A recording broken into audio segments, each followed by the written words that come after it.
जब उसने आंख खोली तो वह एक निर्जन स्थान में खड़ा था। चारों ओर हड्डियां, अनगिनत हड्डियां, सूखी, टूटी हुई, बिखरी हुई।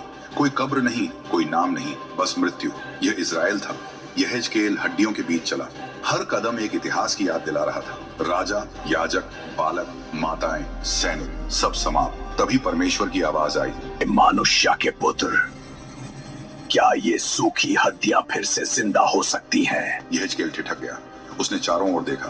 तर्क कहता था नहीं, पर विश्वास कुछ और। उसने झुककर कहा, हे प्रभु यहोवा, तू ही जानता है। इन हड्डियों से भविष्यवाणी कर कहा, हे सूखी हड्डियों, यहोवा का वचन सुनो। मैं तुम पर मांस चढ़ाऊंगा, मैं तुम्हें त्वचा से ढक दूंगा और तुम जीवित हो जाओगी। यहेजकेल ने कांपते स्वर में बोलना शुरू किया और तभी एक शब्द उठा, खड़खड़ाहट। हड्डियां हिलने लगी। वे एक दूसरे की ओर बढ़ी, जुड़ने लगी। नसें उग आईं, मांस चढ़ गया, त्वचा उड़ गई। पूरी देहें खड़ी थी, पर उनमें जीवन नहीं था। फिर प्रभु बोला, आत्मा से भविष्यवाणी कर, कह, हे आत्मा, चारों दिशाओं से आ और इन मरे हुओं में फूंक मार। यहेजकेल ने आज्ञा मानी और हवा चली। प्राणवायु ने देहों को भर दिया। वे उठ खड़ी हुई, एक विशाल सेना, जीवित।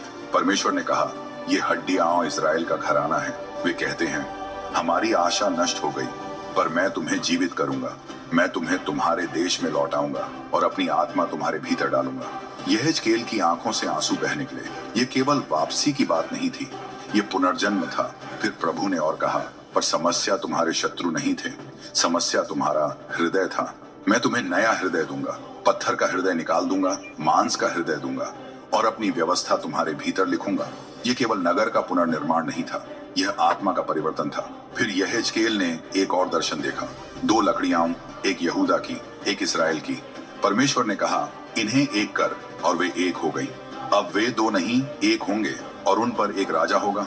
मेरा सेवक दाऊद उनका राजा होगा। वह सदा राज्य करेगा। मैं उनसे सदा की वाचा बांधूंगा। यहेजकेल समझ गया, यह केवल अतीत की वापसी नहीं थी, यह भविष्य का वादा था। एक ऐसा राजा जो कभी न मरे, एक ऐसा राज्य जो कभी न टूटे। जब दर्शन समाप्त हुआ, यहेजकेल अब निराश नहीं था। उसने मृत्यु देखी थी, पर उसने जीवन को उससे भी बड़ा देखा था। उसने समझ लिया, परमेश्वर का अंतिम शब्द कभी विनाश नहीं होता। जहां हड्डियां हैं, वहां भी परमेश्वर श्वास भर सकता है। और इस्राएल जो मरा हुआ प्रतीत होता था, फिर जी उठेगा, क्योंकि जब परमेश्वर बोलता है तो असंभव भी आज्ञाकारी हो जाता है। यरूशलेम अब भी खंडहर था।